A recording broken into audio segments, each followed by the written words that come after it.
సదాశివసమారంభాం వ్యాసశంకరమధ్యమాం అస్మదాచార్యపర్యంతాం వందే గురుపరంపరాం. విష్ణు సహస్రనామంలో 16వ శ్లోకం. భ్రాజిష్ణుర్భోజనం భోక్త సహిష్ణుర్జగదాదిజగ అనఘో విజయో జేత. ఈ శ్లోకంలో భ్రాజిష్ణు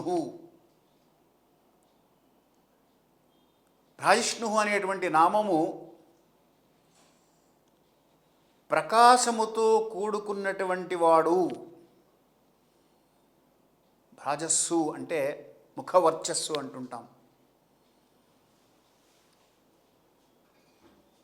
ఆ ముఖవర్చస్సు ఒక వెలుగు, దివ్యమైనటువంటి కాంతిగా ప్రకాశిస్తూ సూర్యకాంతిని మించి ఉండేటువంటి వర్చస్సు, తేజస్సు కలిగినటువంటి వాడు, ప్రకాశం కలిగినటువంటి వాడు కనుక భ్రాజిష్ణు అన్నారు.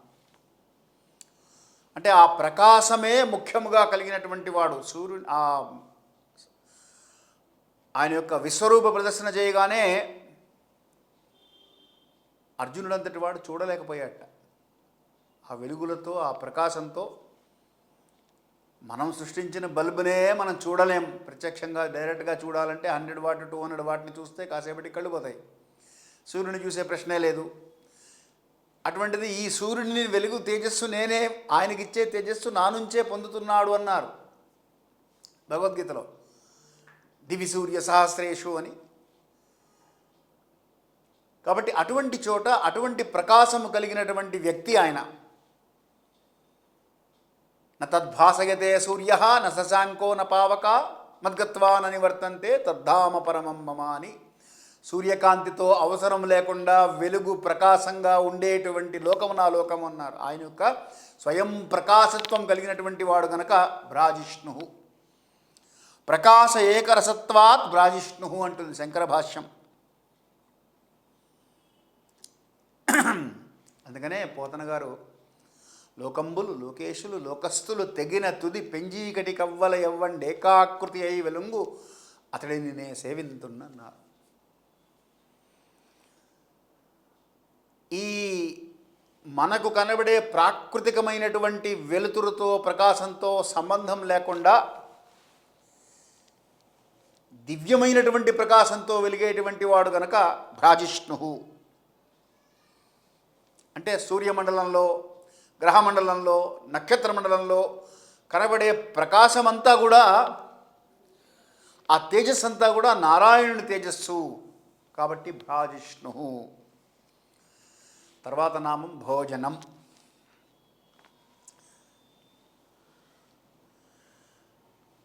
భోజనం అంటే ఈ సమస్త ప్రకృతినే భోజనముగా అనుభవించేటువంటి వాడు.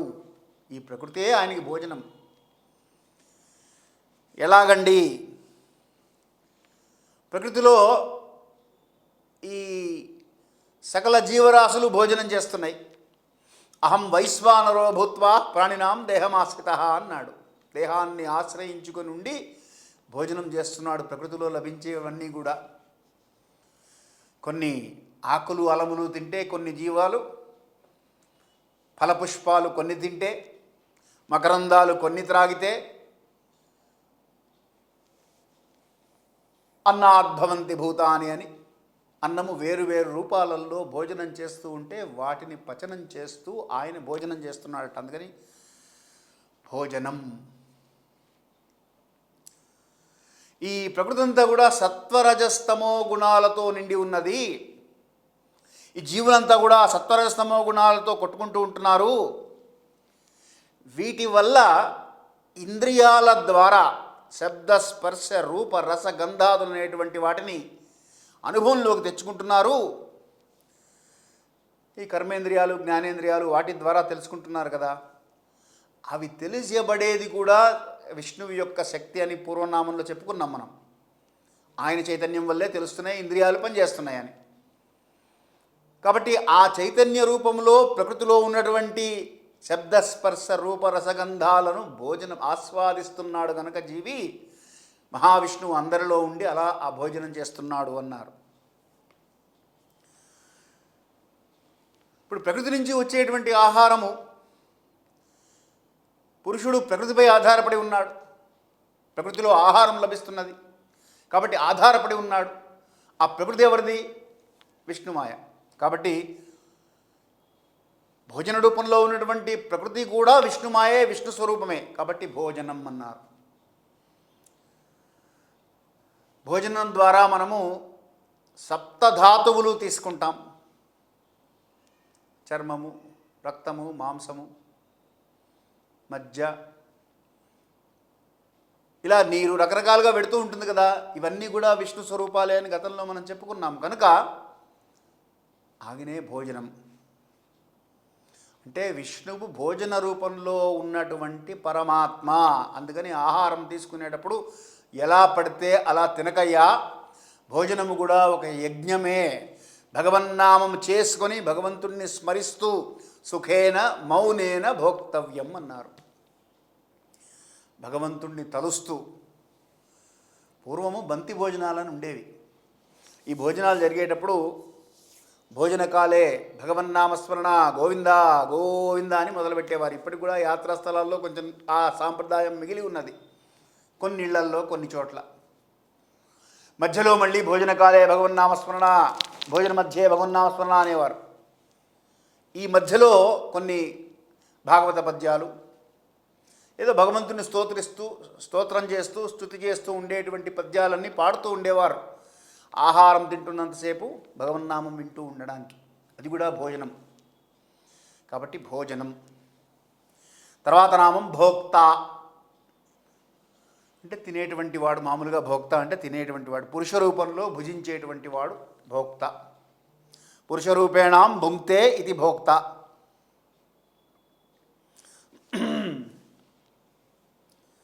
అన్నం బ్రహ్మ, అహం చ బ్రహ్మ, భోక్తా చ బ్రహ్మ అంటారు. అంటే అహం బ్రహ్మాస్మి అన్నప్పుడు భోక్త కూడా బ్రహ్మే. ఎవరు భోజనం చేస్తున్నా వారంతా కూడా బ్రహ్మస్వరూపమే కాబట్టి విష్ణు స్వరూపమే అదంతా కూడా. పురుష ప్రకృతిష్టోహి భుంక్తే ప్రకృతిజాన్ గుణాన్ అన్నాడు. జీవుడు ప్రకృతిలో ఉండడం వల్ల ఈ ప్రకృతిలోని గుణాలన్నింటినీ అనుభవిస్తున్నాడు కదా. ఏ గుణాలు? శబ్దస్పర్శాదులు. శబ్దస్పర్శ రూపరసగంధ అనేటువంటి ప్రకృతిలో ఉన్న గుణాలన్నీ అనుభవిస్తున్నాడు, ఆస్వాదిస్తున్నాడు. కాబట్టి భోక్తగా ఆయన. అందుకనే పత్రం పుష్పం ఫలం తోయం యోమే భక్త్యా ప్రయచ్చతి తదహం భక్త్యుపహృతం అస్నామి ప్రయతాత్మనః అన్నాడు. ప్రీతితో ఎవరైతే భక్తితో నాకు సమర్పణ చేస్తున్నారో, పత్రము కానీ, పుష్పము కానీ, ఫలము కానీ, తోయము కానీ, వాటిని నేను ప్రీతితో తీసుకొని అస్నామి జీర్ణం చేస్తున్నాను అన్నాడు. కాబట్టి భోక్తగా ఆయనుంటూ భక్తితో విదురుడు అర్పించినటువంటి విందును ఆరగించాడు. కానీ అహంకారంతో దుర్యోధనుడు ఇస్తే నాకు వద్దన్నాడు. తీసుకోవాలా. దుర్యోధనుడు ఆహ్వానిస్తాడు. సంధికి వచ్చినప్పుడు మహాభారతంలో మనకి కనబడుతుంది ఈ ఘట్టం. అలాగే పరమ బీదవాడైనటువంటి కుచేలుడు పట్టుకొచ్చినటువంటి అటుకులు గబగబ గబగబ తీసుకొని గుక్కెడు నోట్లో ఎప్పుడో పాతవి మక్కిపోయినటువంటివి వాసన వస్తున్నటువంటివి కృష్ణుడు ఏమనుకుంటాడో భాగవతంలో అద్భుతంగా వర్ణన చేశారు దీని గురించి పోతన గారు.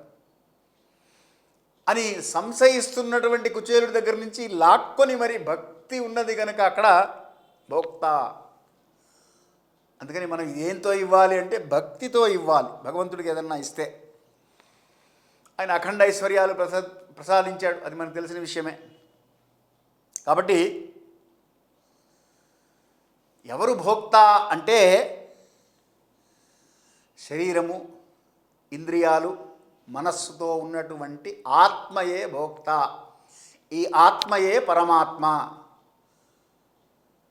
ఆత్మ నిత్యమైతే పరమాత్మ నిత్యమౌరా. ఆత్మ నిత్యమైతే పరమాత్మ సత్యమౌరా. ఆవుకు రంగులు ఉన్నాయి కానీ పాలకు రంగులు ఉన్నాయా? ఆవు వంటిదే నీ ఆత్మ, పాల వంటిదే పరమాత్మ. ఆవులో పాలున్నాయి కాబట్టి ఆత్మలో పరమాత్మ ఉన్నాడు. ఉండి ఆయన భోక్తగా ఉంటున్నాడు. ఏటికి వంకరలున్నాయి కానీ నీటికి వంకరలున్నాయా, ఏరు వంటిదే నీ ఆత్మ, నీరు వంటిదే పరం. తత్వగీతాలండి అద్భుతమైనటువంటి సందేశాన్ని ఇస్తాయి.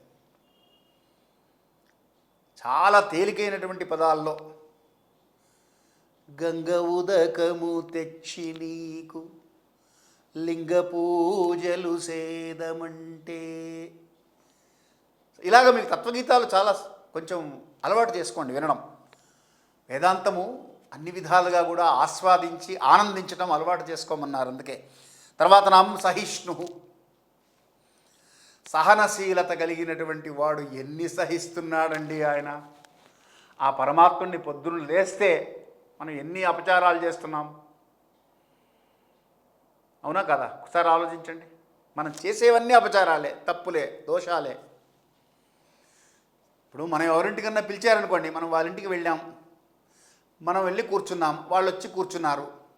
వాళ్ళు మనతో మాట్లాడుతున్నట్టుగానే ఉన్నారు, కానీ మనసు ఎక్కడో ఉంది వాళ్ళకి. ఆ విషయం మనకు అర్థమైపోయింది కదా, ఆ బాడీ లాంగ్వేజ్ని బట్టి అర్థమైపోతుంది.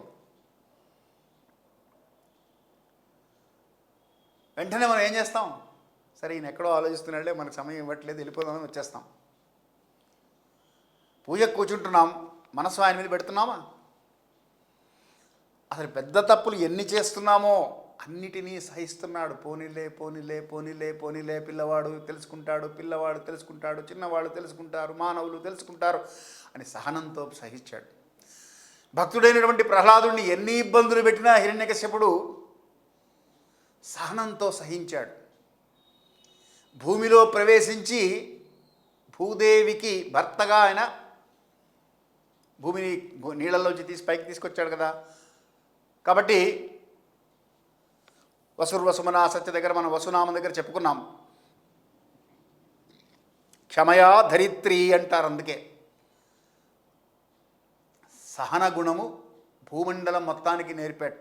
మనం భూమి మీద ఏమేం చేస్తున్నామో, ఏవేవైతే చెయ్యకూడదో అవన్నీ చేస్తున్నాం. అందుకనే పొద్దున్నే నిద్ర లేవగానే ఒకసారి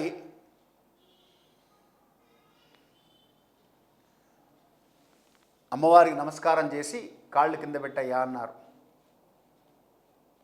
ఎందుకంటే నువ్వు పాదస్పర్శం క్షమస్వహం, సముద్రవసనే దేవి పర్వతస్తన మండలే విష్ణుపత్ని నమస్తుభ్యం పాదస్పర్శం క్షమస్వమే. ఇంకా వేరే మార్గం లేదు తల్లి నాకు అని క్షమాపణ చెప్పి దిగమన్నారు. అన్ని సహిస్తోంది ఆవిడ, భూరూపంలో ఉన్నటువంటి విష్ణు భగవానుడుగా. సరే, క్షమయా పృథివీ సమహ అంటారు రాముడి విషయంలో. రాముడికి భూదేవికి ఉన్నంత ఓర్పు ఉన్నదట. కాబట్టి విష్ణు భగవానుడు సహిష్ణు.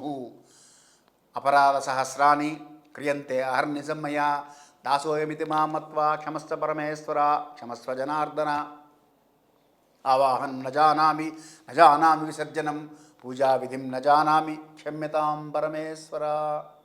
ఇది ఎప్పుడైనా ఒకవేళ మనస్సు సహకరించకుండా ఉన్నప్పుడు నువ్వు చేసేటువంటి ఆవాహన విసర్జన ఇత్యాది క్రమాలలో ఏమన్నా తేడాలు వస్తే చెప్పుకోమని చెప్తే, ఇప్పుడు దాన్ని మనం అది విషయాలు తెలుసుకోకుండా రెగ్యులర్గా వాడేస్తున్నాం. పైగా దానికి ఒక మెట్ట వేదాంతం ఒకటి చెప్పడం. భగవంతుడు అన్నీ తెలిసినవాడు, అన్నీ చూసుకున్నవాడు. ఎప్పుడు చూస్తాడు?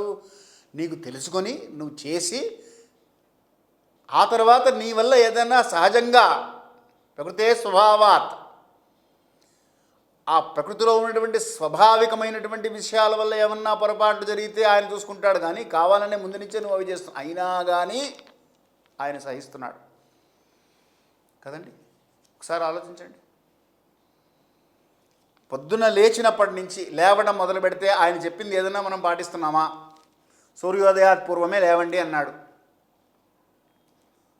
అక్కడి నుంచి రాత్రి నిద్రపోయే వరకు ఏమీ పాటించటంలా 30 మార్కులు వస్తే గొప్ప, పాస్, గ్రేట్ అనమాట 100కి. అయినా సహిస్తున్నాడు, సహిష్ణు. అందుకని జగదాదిజ తర్వాత నామం. అంటే జగత్ అంటే గచ్చతే జాయతే ఇది జగత్.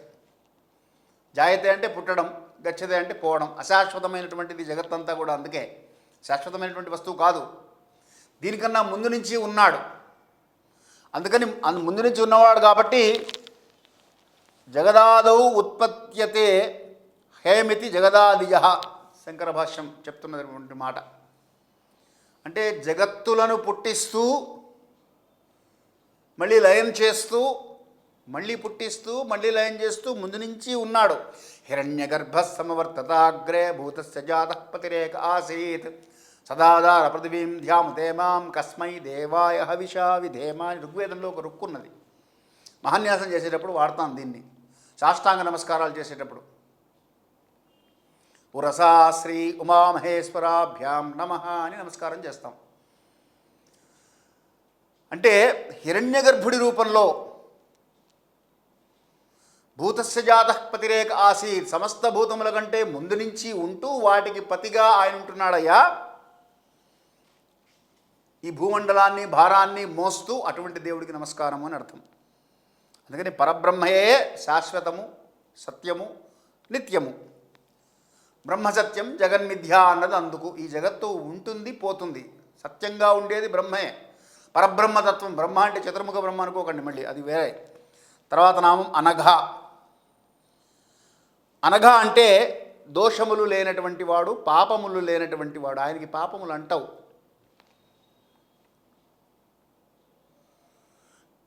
నమే కర్మఫలాన్ని లింపంతి నమే కర్మఫల స్పృహచ.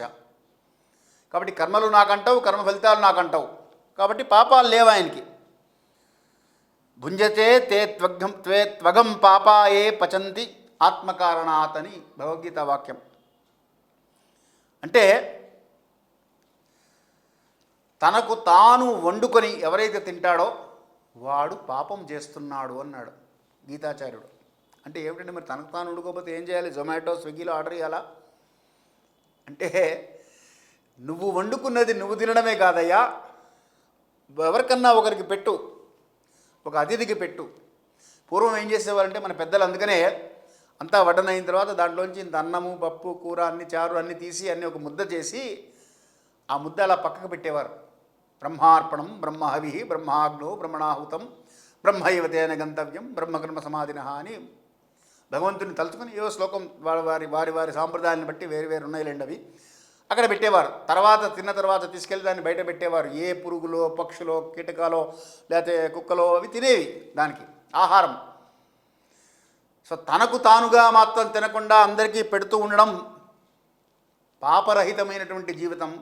తనకు తానుగా మాత్రమే తింటూ ఉంటే పాపం చేస్తున్నట్లు అన్నది. ఏ పూట కాపూట. అందుకనే అతిథి దేవో భవ అని పూర్వం అతిథుల్ని వెతుకు వ్రతంగా పెట్టుకునేవారు. అతిథి భోజనం చేయకుండా వారు తినేవారు కాదు ఇంట్లో. ఇవన్నీ చెప్తే ఇప్పుడు ఎక్కడ కుదురుతాయి గురువుగారు అంటారు. మనస్సుంటే మార్గం ఉంటుంది. దానికి ఏదో మార్గం వెతకాలి మనమే. మనం ఉన్నటువంటి కాలమాన పరిస్థితులకు అనుగుణంగా మీరు 22వ ఫ్లోర్లో ఉన్న అపార్ట్మెంట్లో అక్కడికి వచ్చే పక్షులు ఉంటాయి బాల్కనీలో. ఒక ముద్ద తీసుకెళ్ళి అక్కడ పెడితే అవి తింటాయి. లేదా చీమలు ఉంటాయి, రకరకాల క్రిమికీటకాలు చాలా ఉన్నాయి కదా, అవి ఏవో వస్తాయి. కాబట్టి మార్గం మనం వెతుక్కోవాలి. అనగహ కాబట్టి పాపము లేకుండా పాపము అంటనటువంటి వాడు. అందుకనే భగవద్గీతలో ఇంకో మాట చెప్తాడు. అపిచేదపి పాపేభ్య సర్వేభ్య పాపకృత్తమ సర్వం జ్ఞానప్లవేనైవ వృజినం సంతరిష్యసి. అంటే పాపాలు వస్తూ ఉంటాయి, సంపాదిస్తూ ఉంటావు కాబట్టి జ్ఞాన సముపార్జన చేస్తూ ఉండవయ్యా, పాపము నశిస్తూ ఉంటుంది. ఎలా చేయాలి అన్నారు. ద్రవ్యయజ్ఞ తపోయజ్ఞ యోగయజ్ఞ తదాపరే స్వాధ్యాయ జ్ఞానయజ్ఞశ్చ యతయ సంసితవ్రత అని మార్గం కూడా చెప్పాడు. ద్రవ్యములతో యజ్ఞం చేయి, నీకున్నటువంటి సమయంతో యజ్ఞం చేయి. యజ్ఞము అంటే మళ్ళీ హోమగుండం కట్టి దాంట్లో హవిస్సులు వేసి చేస్తేనే యజ్ఞం కాదు. జ్ఞానయజ్ఞం అంటారు. తపస్సు చేయడం యజ్ఞం. భగవంతుడితో అనుసంధానం చేసి చేసేటువంటి ఏ కర్మైనా సరే యజ్ఞము అన్నారు. కాబట్టి అలా చేసుకొని జ్ఞానాగ్ని సర్వకర్మాణి భస్మసాత్ కురుతే తథా. ఆ జ్ఞానం అనేటువంటి అగ్నిలో నీ పాపములను దహించి వేసుకో. అప్పుడు నువ్వు కూడా అనగహ అవుతావు. తర్వాత నామం విజయ. జ్ఞాన వైరాగ్య ఐశ్వర్యాదిభిర్గుణై విశ్వమితి విజయ. జ్ఞానము, వైరాగ్యము, ఐశ్వర్యము ఇత్యాది గుణములు కలిగినటువంటి వాడు కనుక ఈ ప్రకృతినే మాయను తన వశంలో ఉంచుకున్నాడు. ఆయన ఉంచుకొని వాటిని నడిపిస్తున్నాడు. కాబట్టి ప్రకృతికి వశంగాడు ఆయన. ప్రకృతికి ఆయన వశంగాడు, ప్రకృతి ఆయన వశంలో ఉండాలి. మనం ఏం చేస్తున్నాం? కామక్రోధాది అరిషడ్ వర్గాలకు లోనైపోతున్నాం. అది కాకుండా ఉండాలి అంటే విజయ ఈ నామం చేస్తే నారాయణుడికి ఆశ్రయించిన వారికి సర్వకాలములలో విజయం సంభవిస్తుంది అని చెప్తారు. తర్వాత నామం జేతాహ. జేత అంటే సమస్త భూతములయందు వాళ్ళన్నిటిపై జయమును పొందేటువంటి వాడు. ఎప్పుడు కూడా ఆయనకే జయం, అపజయం అనేటువంటిది లేనటువంటి వాడు. ఇంకో నామం, ఇంకో అర్థం కూడా చెప్పారు, పాలించేటువంటి వాడు జేత అన్నారు. సర్వభూతాని స్వభావతః అతో జేత అంటే తాను చేసినటువంటి సంకల్పములన్నీ కూడా విజయం పొందాయి తప్ప అపజయం పొందిన సంకల్పాలు ఏవీ లేవు. కాబట్టి సంకల్ప శుద్ధి, సంకల్ప సిద్ధి. సంకల్ప శుద్ధి ఉన్నప్పుడు అంటే అంతఃకరణ శుద్ధి ఉన్నప్పుడు సంకల్ప శుద్ధి ఉంటుంది. సంకల్ప శుద్ధి ఉన్నప్పుడు సంకల్ప సిద్ధి జరుగుతుంది. సంకల్ప సిద్ధి జరిగిందంటే జయం జరిగిందని అర్థం. ఆయనకి అంతఃకరణ శుద్ధి ఎప్పుడు కాబట్టి శుద్ధాభిరత్మిభి అని మనం చూద్దాం. ఇంకా ముందుకు వెళ్ళిన కొద్ది వస్తాయి ఇంకా. కాబట్టి పరిశుద్ధమైనటువంటి వాడు కనుక ఎత్ర యోగీశ్వర కృష్ణో ఎత్ర పార్థో ధనుర్ధర తత్ర శ్రీర్విజయోర్భూతిర్ ధ్రువానేతిర్మతిర్మమ అన్నారు. ఎక్కడ కృష్ణుడు ఉంటే అక్కడ జయం ఉంటుంది తప్పకుండా అని. కాబట్టి జేత ఆయన. తర్వాత విశ్వయోని. సృష్టి, స్థితి, లయము ఇవన్నీ కూడా ఆయన నుంచే వచ్చాయి, మళ్ళీ ఆయనలోకే వెళ్ళిపోతున్నాయి. ఎక్కడి నుంచైతే వస్తాయో, యోని అంటే మూల కారణం అని అర్థం. దేనికైతే మూల కారణం అవుతుందో అది యోని. ఈ సృష్టి స్థితి లయాలకు మూల కారణం ఆయనే కనుక ఈ విశ్వానికి, విశ్వమే తనకు ముఖ్యమైనటువంటి కారణముగా కలిగినటువంటి వాడు. విశ్వం యోనిరస్యేతి విశ్వశ్చాసౌ యోనిశ్చేతి వా విశ్వయోని. అంటే విశ్వమునే తనకు కారణంగా చేసుకొని ఈ విశ్వములో ధర్మస్థాపన చేసి ధర్మాన్ని నిలబెట్టాలనేటువంటి ఒక సంకల్పం చేసి ఆ ధర్మస్థాపన కోసం తాను వ్యవహరిస్తున్నటువంటి తీరు తాను నడుపుకుంటూ ఈ సృష్టినంతా నడుపుతూ యదాగదాహి ధర్మస్య జ్ఞాని భవతి భారత అభ్యుద్ధానం ధర్మస్య తదాత్మానం సుజామ్యమని తనకు తాను మళ్ళీ సృష్టి చేసుకుంటూ వస్తూ ఇలా నడిపిస్తూ ఉన్నాడు. కాబట్టి ప్రకృతిని తన వశంలో ఉంచుకొని కర్మలు చేస్తున్నాడు ఆయన. కాబట్టి కర్మ ఫలితాలు ఏమీ అంటడం లేదు. ఇప్పుడు ఒక సముద్రంలో పుట్టినటువంటి అల మళ్ళీ సముద్రంలోనే లయమైపోతూ ఉంటుంది. ఎక్కడి నుంచో పుట్టదు, సముద్రంలోనే పుడుతుంది. మళ్ళీ తీరానికి చేరి మళ్ళీ సముద్రంలో లయమైపోతుంది. కాబట్టి ఈ విశ్వంలో పుట్టినవన్నీ మళ్ళీ విశ్వంలోనే లయమైపోతున్నాయి. అంటే విశ్వం అంటే ఆయనే. విశ్వం విష్ణుర్వ షట్కారు అని మొదలుపెట్టాం మనం. కాబట్టి ఆ విశ్వనామ శబ్దంలో మనం అర్థం చేసుకున్నాం. ఆయన దగ్గర నుంచి వచ్చినవే మళ్ళీ విశ్వయోనికి. మూల కారణం ఆయనే గనక ఎవని చే జనించు జగమెవ్వని లోపల లీనమయ్యుండు ఎవ్వని ఎందుడిందు పరమేశ్వరుడెవ్వడు మూల కారణం వెవ్వడు అనాది మధ్యలయుడెవ్వడు సర్వము తానే అయిన వాడెవ్వడు వాని ఆత్మభౌ ఈశ్వరునే శరణంబు వేడదన్నని. ఈ నామాలండి అన్నీ ఒక్కొక్క నామము వేదమంత్రము యొక్క సంగ్రహమైనటువంటి అర్థం. సమస్త వేదమంత్రాలు ఈ నామాల్లో ఉన్నాయి. నామార్థాలు తెలుసుకుంటే మనం అలాగే ఉపనిషద్వాక్యముల యొక్క సంగ్రహంగా ఇచ్చినటువంటివి. తర్వాత నామం పునర్వసు. పునర్వసు అంటే మనకి 27 నక్షత్రాలు ఉన్నాయి. దాంట్లో 7వ నక్షత్రం అశ్విని భరణి కృత్తిక రోహిణి మృగశిర ఆరుద్ర పునర్వసు. ఇది 7వ నక్షత్రం. ఇది దైవగణంలో రాక్షసగణము మనుష్యగణము దైవగణం అని నక్షత్రాలను మళ్ళీ విభజించారు. కొన్ని గణాలు దైవగణం అంటే వాళ్ళకి బై నేచర్ దైవీ లక్షణాలు ఉంటాయి. కాకపోతే ఐహికంలో పడి మళ్ళీ అక్కడి నుంచి వీటిని తగ్గించుకొని రాక్షస గుణాలు పెంచుకునే వాళ్ళు ఉంటారు. కానీ స్వాభావికంగా అంటుంటారు చూసారా, స్వభావం మంచిది, సహవాసం చెడ్డదైతే చెడిపోతారు. కానీ పునర్వసు నక్షత్రానికి దైవగణంలోదనమాట. ఎందుకంటే అందుకని ఆ నక్షత్రంలోనే రాముడు పుట్టాడు. రాముడు ఎంచుకొని పునర్వసు నక్షత్రంలో పుట్టాడు ఆయన. ఈ నక్షత్రే అజిత్ దైవత్యే అంటారు.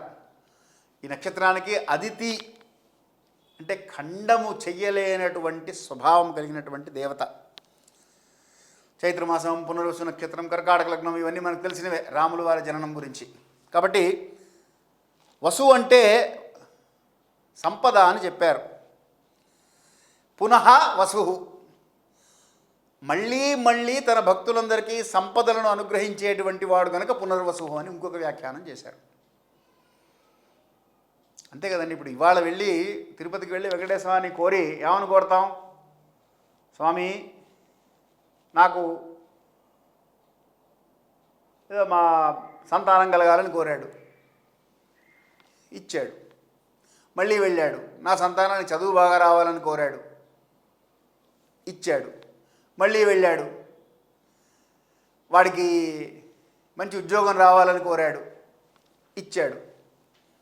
మళ్ళీ వెళ్ళాడు, వాడికి పెళ్లి కావాలని కోరాడు, ఇచ్చాడు.